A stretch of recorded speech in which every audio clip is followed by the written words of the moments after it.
hablamos de la creación de nuevos hábitos.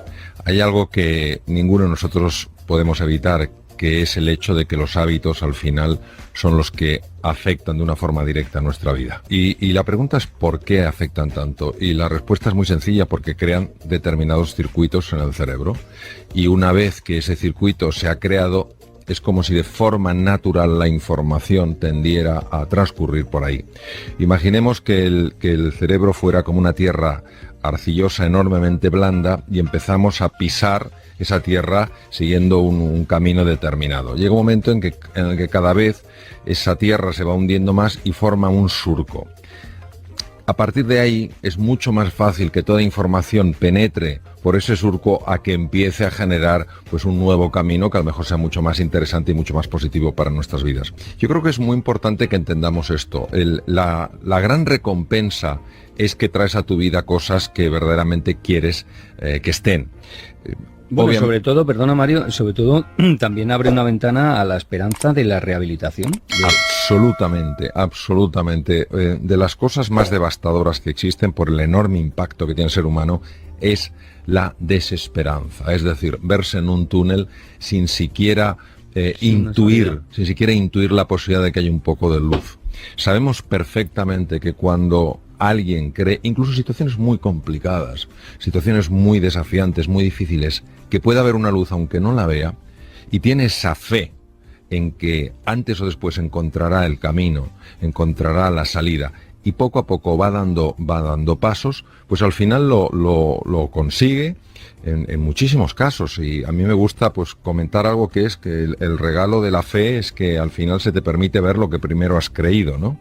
Esta consistencia, esta insistencia personal elegida libremente de meterte en un proceso de mejora creo que es esencial. A mí de verdad me sorprende cómo pensamos que sencillamente por el hecho de cumplir años vamos a ser mejores.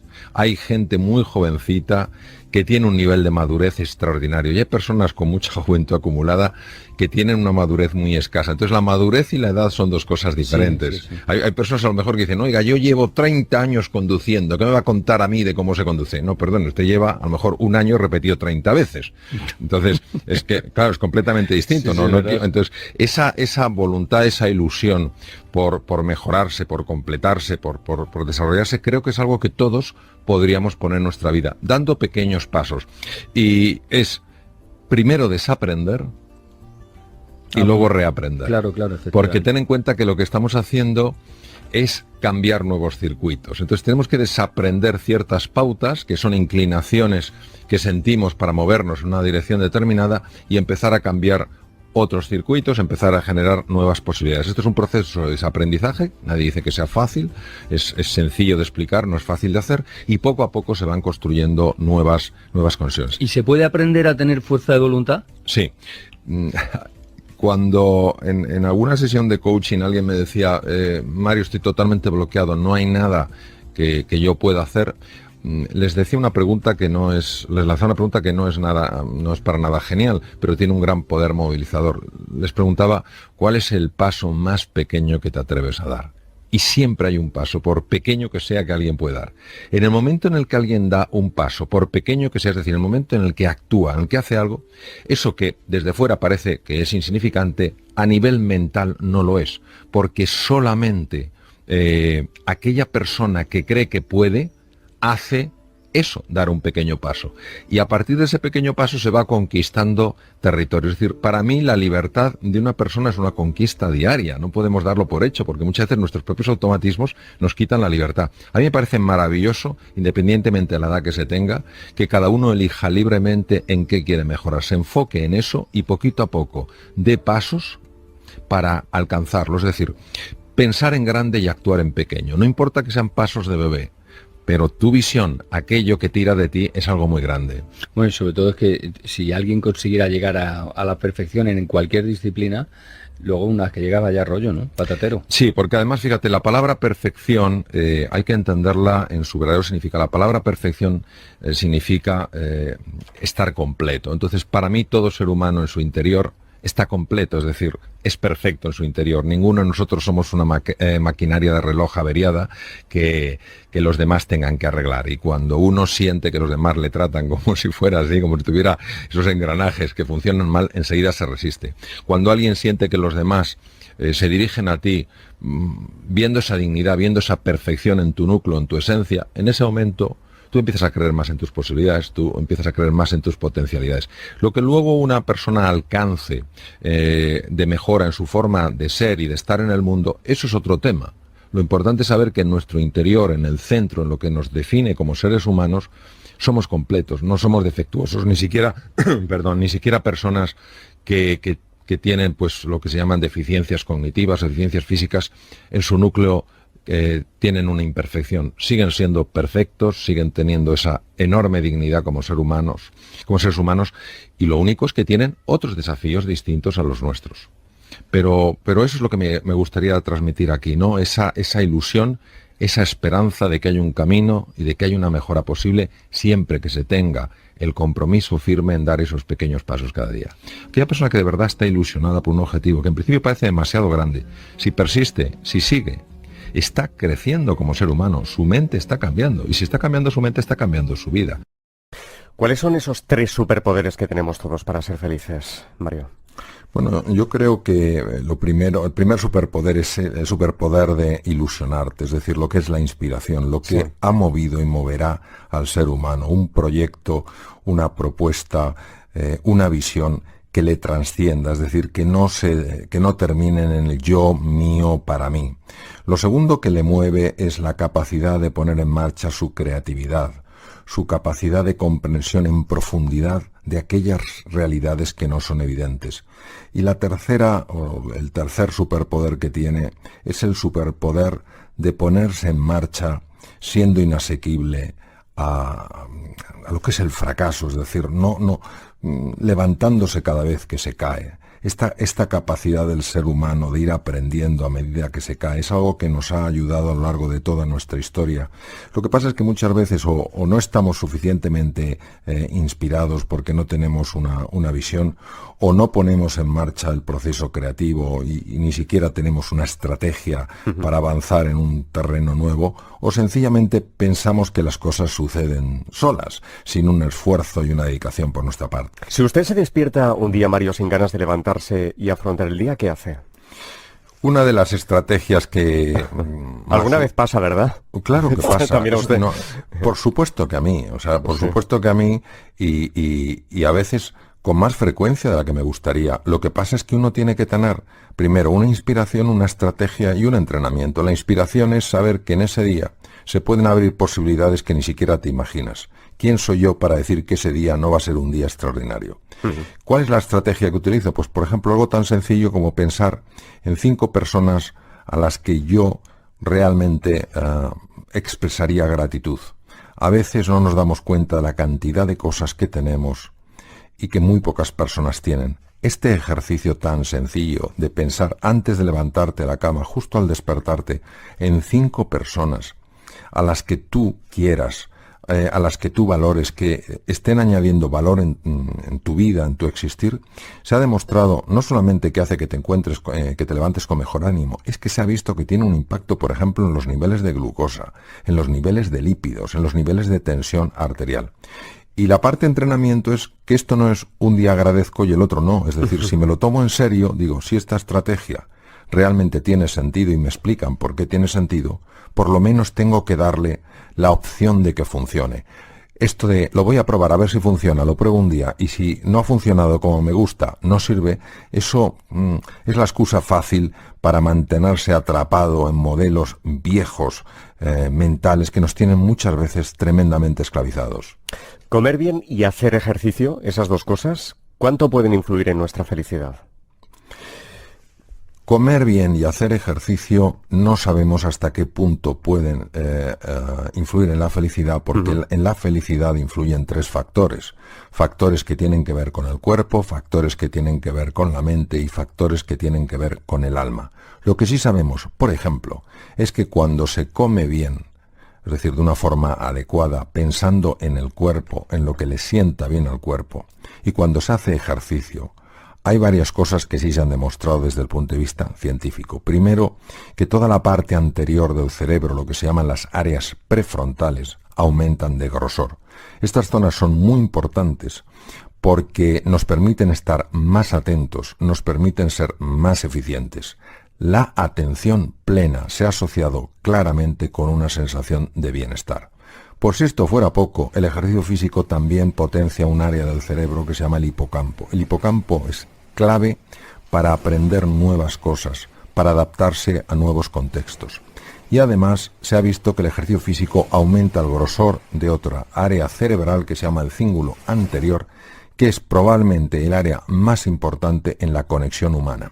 Se ha observado en el estudio más largo de felicidad que existe en el mundo, es tan largo que ya hay 2 directores del estudio que ya fallecieron a edad avanzada porque es un estudio de muchísimos años y actualmente el tercer director pues tiene también una edad bastante avanzada. Se ha demostrado que el elemento más asociado a la felicidad es la calidad de las relaciones humanas. Si el ejercicio físico mejora de una forma evidente el área que tiene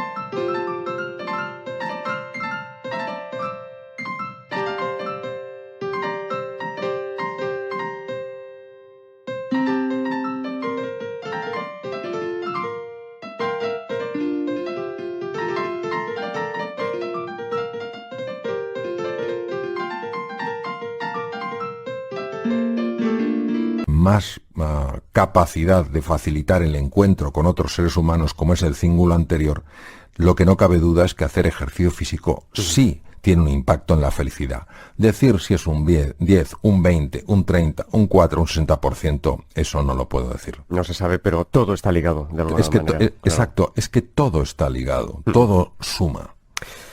Cuenta usted en el libro que cuando todavía estaba estudiando medicina, que por cierto empezó con 17 años, obtuvo una beca en Finlandia. Sí. Todo iba bien allí, le gustaba el trabajo, hizo muchos amigos. Sí, sí. Pero estaba cada vez más decaído.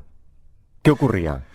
Bueno, efectivamente fue en Oulu, en el Hospital Central de Laponia. Éramos estudiantes de medicina de muchos países europeos y la verdad es que nos llevábamos muy bien. El hospital era modernísimo, Finlandia es un país precioso, la gente muy agradable y a medida que iba avanzando el tiempo, pues yo empecé a notar un cambio en mi estado de ánimo y yo no entendía a qué se debía ese cambio en el estado de ánimo porque no era una cosa puntual, era algo como que se estaba estableciendo en mí. Yo hice un proceso de reflexión intentando ver qué es lo que no estaba funcionando en mi vida. Estaba apasionado, estaba en el departamento de ortopedia del profesor Timo Laramie, me trataban de maravilla. Yo estaba aprendiendo muchísima cirugía, me gustaba incluso la comida, que es un poco peculiar, tenía amigos por todas partes, me encantaban las saunas, de vez en cuando nos íbamos a una cabaña en medio del lago y nos bañábamos todos, es decir, no veía ningún problema. Entonces un buen día se lo comenté a mi amigo Hubertus era una persona de cerca de 1,90 de altura, que venía de Suecia, le dije, mira Hubertus, no sé qué me pasa, pero estoy súper decaído. Entonces él me dijo, Mario, es que tú no lo sabes, pero es que la luz está cambiando. Nosotros en los países escandinavos conocemos esto. Claro, al cambiar la luz, lo que ocurre es que empieza a producirse un aumento de melatonina porque baja la luz y la melatonina compite por el mismo aminoácido que la serotonina. La serotonina es una hormona clave en los estados de ánimo, digamos que es la hormona más importante en el estado de ánimo.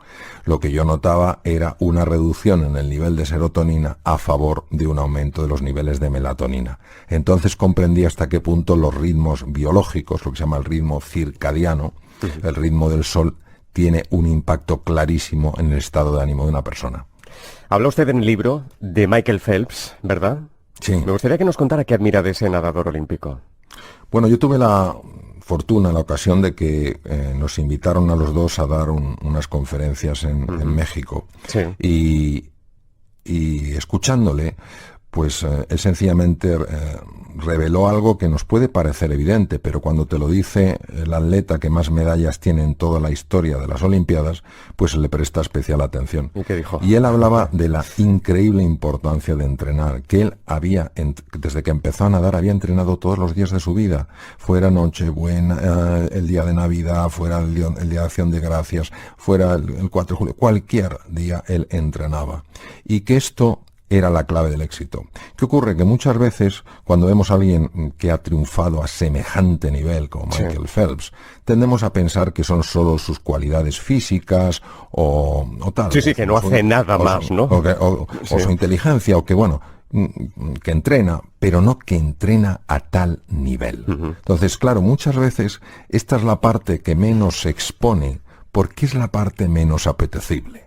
Lo que nos gusta son las medallas, el triunfo, los éxitos, pero esa parte... Digamos que el sudor no es atractivo, ¿no? Claro, el sudor no es atractivo. Entonces, cuando una persona renuncia a presentarse como alguien, digamos, de otra galaxia, con unas cualidades únicas, casi convirtiéndose como en un ídolo de la humanidad, y presenta este aspecto tan humano del sacrificio constante, de la dedicación ininterrumpida, pues francamente uno descubre varias cosas. Primero, que llegar a cierto nivel en la vida, a cierto nivel de éxito, pide una enorme dedicación.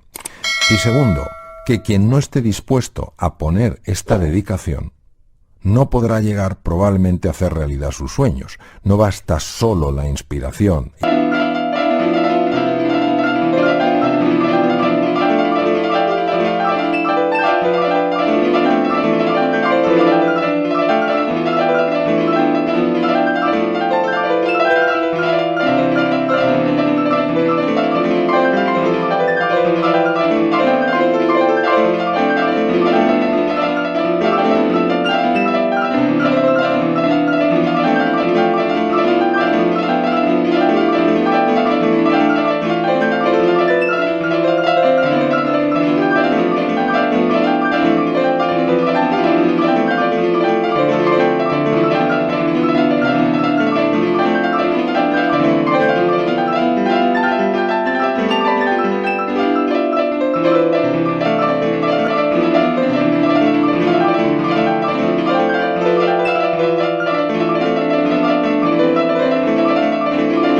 Tener una buena estrategia. Hay que estarse entrenando constantemente.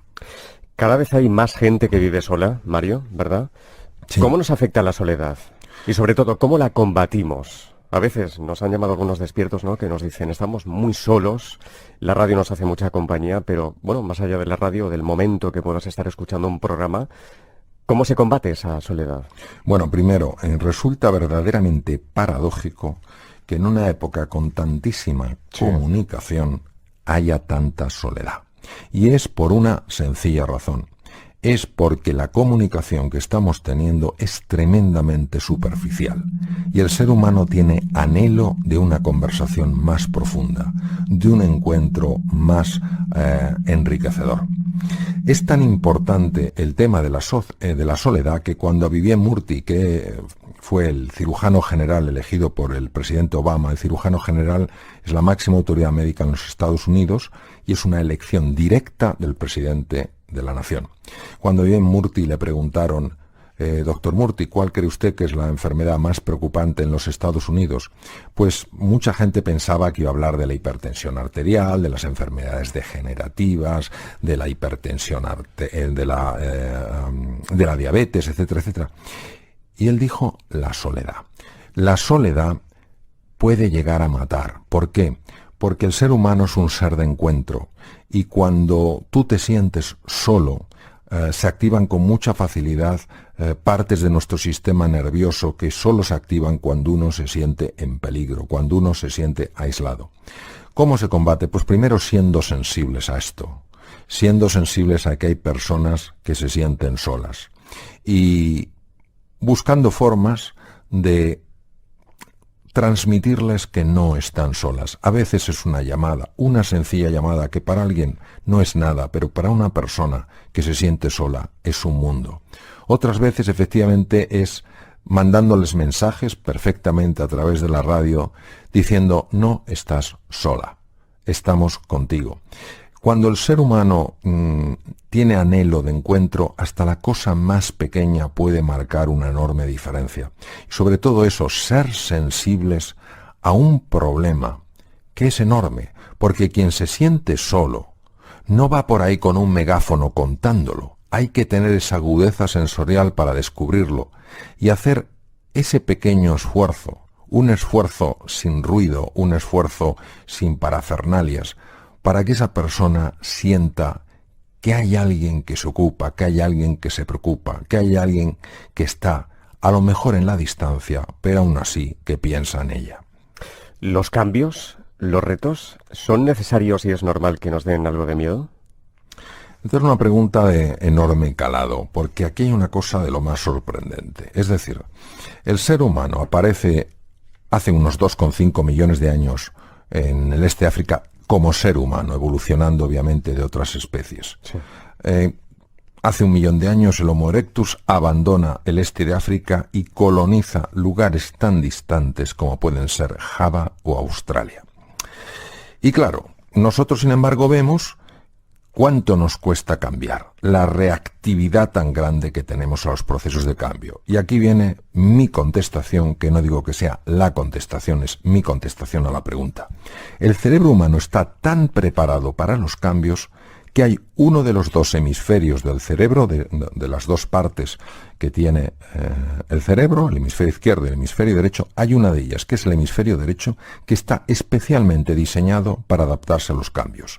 Si es así, si el ser humano es hijo del cambio, si estamos aquí porque hace 1 millón de años una serie de seres intrépidos, con herramientas prácticamente ridículas, con un conocimiento del mundo más que limitado, se atrevieron a abrazar un mundo desconocido, ¿qué es lo que nos hace tan resistentes al cambio? Y aquí hay que entrar en otra dimensión, mucho más sutil, porque es una dimensión metafísica.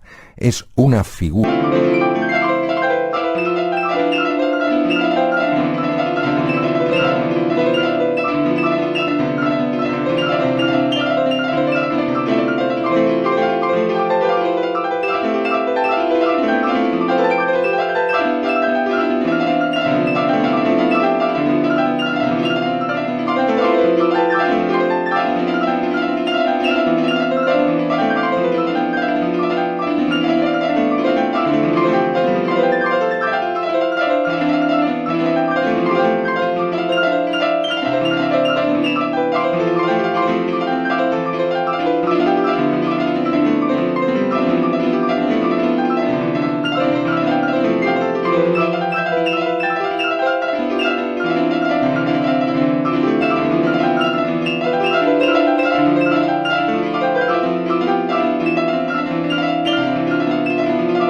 que tenemos, una especie de programación mental que se llama ego. Entonces, el ego busca sobre todo controlar, busca la seguridad, busca la certeza, busca el estatus, busca el reconocimiento, busca encajar como sea. Y todo lo que sea un cambio, todo lo que sea abrirse a la incertidumbre implica descontrol. Implica a lo mejor perder estatus, porque claro, ya no puedo demostrar lo que sé en un terreno en el que no sé. Puedo perder reconocimiento. A lo mejor me exige entrar en contacto con otras personas y no, digamos, entre comillas, con mi antigua tribu. Y el ego se rebela contra esto. Claro, el ego tiene mucha fuerza porque de alguna manera utiliza todo lo que es la arquitectura cerebral para que experimentemos un proceso de cambio como una amenaza. Es curioso, es como si a un ordenador que está perfectamente preparado para hacer frente a un desafío, el que sea, le colocamos un software, yo diría un virus, que inutiliza ese ordenador. Decimos, ¿cómo es posible que ese ordenador, en este caso la metáfora sería en relación a la analogía con el cerebro, cómo es posible que este cerebro tan preparado para adaptarse a procesos de cambio se sienta tan limitado cuando ese cambio sucede en la vida? Y es por esta especie de esta programación tan extraña que a veces tenemos y que hace que nos sintamos pequeños frente a la incertidumbre y que prefiramos, y de hecho se puede ver hasta leer hasta en el propio refranero, pues eso, la curiosidad mató al gato. ¡Qué barbaridad! Más vale pájaro en mano que ciento volando. Más vale malo conocido que bueno por conocer. Claro, cuando uno va recibiendo... Y eso va calando, ¿eh? Va calando. Claro, y uno no se mueve. Claro, es como el chirimiri en el País Vasco, que sale uno y dice, nada, si prácticamente no llueve. Y vuelve a su casa calado. Pues claro que va calando. Y deja de ser una idea para convertirse en una creencia que luego opera alterando todos nuestros circuitos cerebrales. Doctor, muchas gracias, de verdad. Muchas gracias de corazón. Buenas Gracias. noches. Buenas noches.